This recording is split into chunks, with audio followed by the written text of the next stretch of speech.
መጋቢት 10 2018 የኦሮሚያ ክልል መስተዳድር ምክር ቤት ወይም ካቢኔ የህገወጥ ግንባታ ቤቶችን ስርዓት ለማስያዝ ደንቦችና በቢሮ ደረጃ ደግሞ መመሪያዎች ወጥተዋል።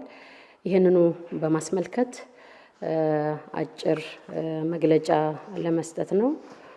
ከሚዲያም ባሻገር ለህብረተሰቡም በየደረጃው ያሉ አመራሮቻችን እና መዋቅሮቻችን ግንዛቤውን እየሰጡ ይገኛሉ። ካሁን በኋላም ግንዛቤውን መስጠት የሚቀጥል ይሆናል።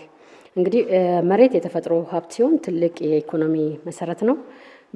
በዘመናዊና ስርዓት ባለው መልኩ ከተመራና ከተደራጀ ለትልቅ ልማት በመዋል ጠንካራ ኢኮኖሚ ይፈጥራል። ዜጎችም በፍትሃዊነት እንዲጠቀሙ ጉልህ ሚና ይኖረዋል። እንዲሁም ዘላቂ ማህበራዊ ልማትን በመፍጠር የከተማ ልማትና ከተሜነትን ያረጋግጣል። በዚህ መሰረት የኦሮሚያ ክልላዊ መንግስት የዘመናዊ መሬት አስተዳደር ስርዓትን በማዘመን የክልሉ ኢኮኖሚና የከተሞች እድገት እንዲፋጠን የተለያዩ አሰራሮች፣ ህጎችና ሪፎርሞችን በመንደፍ በክልሉ መሬት ቢሮ በኩል ስራ ላይ እንዲውሉ ሲያደርግ ቆይቷል።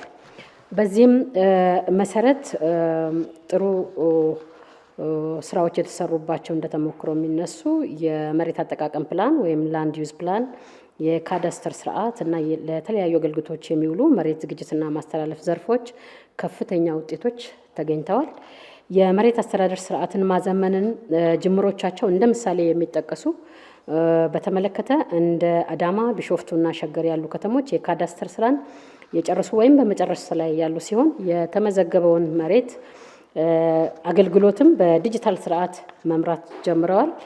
ይህም በአካባቢ ልማት ወይም ፕላን ኤልዲፒ መሰረት የመሬት ሀብቶቻቸውን ስርዓት ማስያዝ ወደ መደበኛ ምዝገባ ማምጣት ላይ ሬጉላራይዜሽን ላይ ያደረጉት ሰፊ ስራ ለከተሞቹ በፍጥነት ማደግ፣ በተሻለ ገቢ አሰባሰብ፣ ሰፋፊ መሰረተ ልማቶችን በመገንባት ለነዋሪዎቹ ተስፋ እየሆኑ ይገኛሉ። በዚሁ መሰረት በአጭር ጊዜ የከተማ ልማት ስትራቴጂ በመፈጸም ከተሞችን ወደ አጠቃላይ ብልጽግና ማሻገር ይቻላል ተብሎ ይገመታል።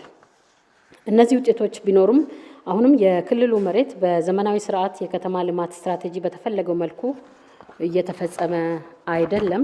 ለአፈጻጸሙም እንደ ዋና ችግሮች ከሚጠቀሱት መካከል በከተሞቻችን ውስጥ ያሉ ህገወጥ ግንባታዎች ናቸው።